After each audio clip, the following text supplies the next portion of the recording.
Y'all already know why the mic is red, because this news is piping hot. And we're going to get right into it, man. But before we get started, make sure y'all like the video, comment y'all thoughts down below, man. Russell Westbrook is on the move, and this changes everything. We already know what Gilbert said about it. We already know what Paul George said about it. We're going to talk about all of this in 1 second. But before we get started, make sure y'all like the video, comment your thoughts down below, man.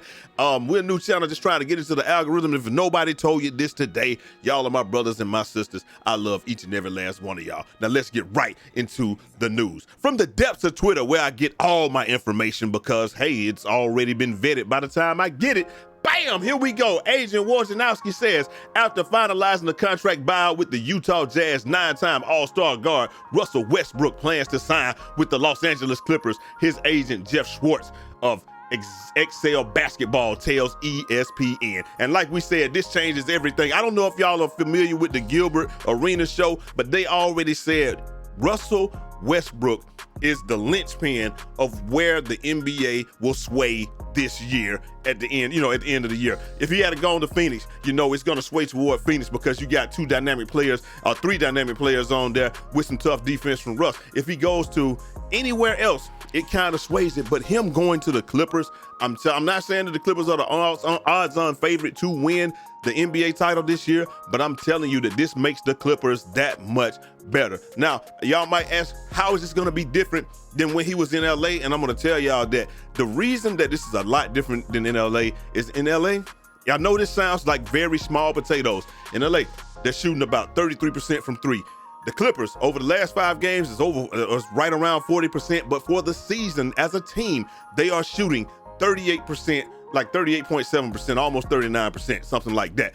That is a huge difference. I know it's only like 5 percentage points, but that's a huge difference in the grand scheme of things. Also, you just added Eric Gordon, who's a shooter. You already got 2 guys that are definitely good shooters. Paul George, the last time these guys played together, was shooting a ridiculous 60% from 3 for part of that season, playing with Russell Westbrook. You also got Kawhi. Kawhi's not the greatest 3-point shooter, but he's a great off-ball player, and he can definitely still spread the floor. You're not going to just collapse off of, he's not the greatest 3-point shooter, but you're not going to collapse off of Kawhi to go after Russ.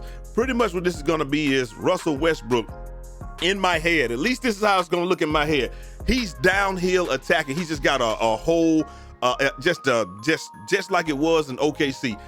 We know we got Zubats down there, but he's got the right, just the lanes to just attack. He's gonna have carte blanche to just go downhill and attack all day, attack and kick, attack and get other teammates involved, run the screen and roll, do any of that stuff. And we also know that he's a rhythm shooter. He's not a catch and shooter. He's not a standstill knockdown shooter. Russell Westbrook is a rhythm shooter. So once he gets it going and he gets in rhythm, he does have the ability to knock down those long range shots with reasonable percentage. But the biggest thing is we know Kawhi's going to be load managing. We know that Paul George, he may do some load managing. So a lot of times it's going to be Paul George and Russell Westbrook on the court. But when you add that Kawhi component in there, when it comes playoff times, and both of these guys just get to turn it up to 11 and start, it's in my head, this is an awesome acquisition. If they get Pat Bev, it's going to probably put it over the top even more, but you're going to get some very solid point guard play. You get an attacking point guard with the confidence. Like, this is Russell Westbrook. Like, a lot of times when you're looking at how the Lakers are, you look at the Lakers and you say, okay, well, D'Angelo Russell, he doesn't have the same cachet or the same freedom of movement that somebody like if Kyrie came in. I'm Kyrie, I can take these shots. But now D'Angelo Russell, they're giving him that confidence. Russell Westbrook can come right in. He's already familiar with Paul George's game. Kawhi can play with anybody. Kawhi really fits in anywhere. And you got other shooters like Eric Gordon. You got Robert Covington, who can knock down shots and play great defense. It's just going to be one of those situations where a lot of this is going to be the Clippers to lose. And like we said, they wanted to get this together in OKC, but Kawhi Leonard said, he just didn't want to go to OKC, so he went on to the Clippers. Paul George went to the Clippers, and now Russell Westbrook, all these years later, is following them. And we're going to see how this goes, man. But I'm telling you, I really see Russ getting back to the Russ that he was, because in the LA offense, in that offense and on that team, he just did not have the freedom of movement that you would like to see somebody with Russell Westbrook's talent have. But